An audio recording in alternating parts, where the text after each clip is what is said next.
when your country values you, you value your country. In Nigeria, I can categorically state that 90% of Nigerians do not have loyalty to the federal government, but to their individual. So even that, I disagree. An example of an indices of a failed state.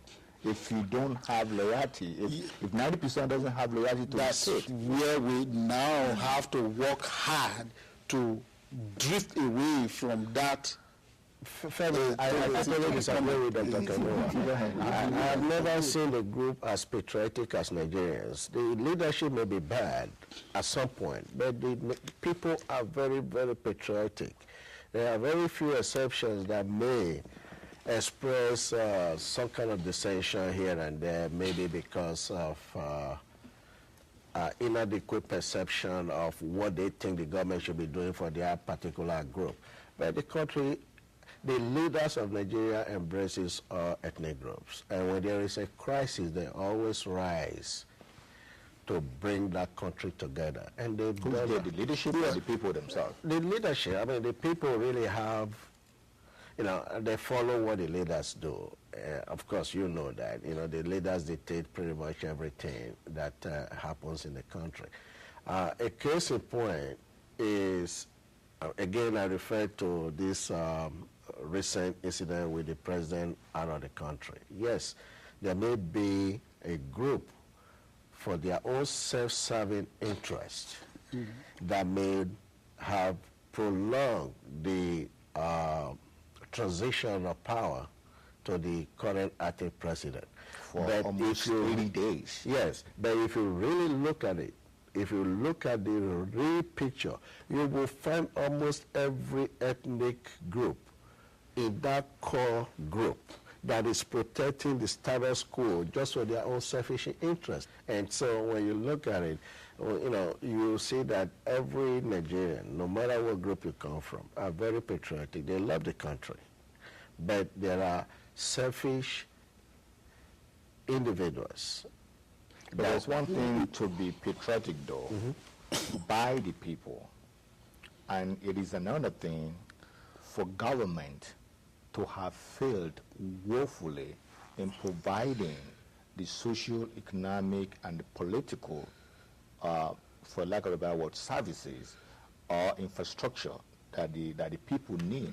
So if we are going to isolate that, we can still argue the fact that, and please, I don't want us to basically maybe emotionalize this. It's okay, maybe you guys don't want to talk on the air that Nigeria is a failed state because you are afraid that Nigeria is not a failed state.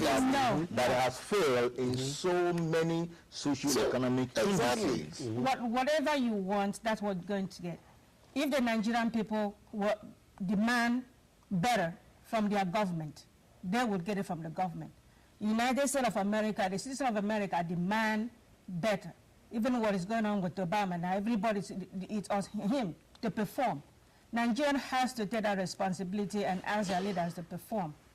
Without them requesting a better life, they will not get it. So now what onus is on the people now. It's not on the leaders. The leader will respond to what the masses want. So it's okay for the leaders not to do the right thing until the people answer.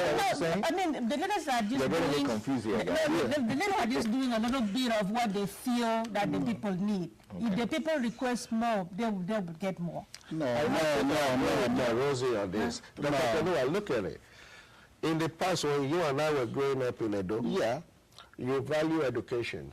You value people that made work by hard labor.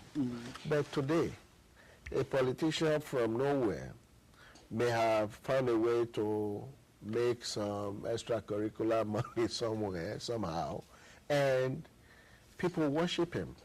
Armed robbers, because they are driving fleets of cars, people worship them. Criminals.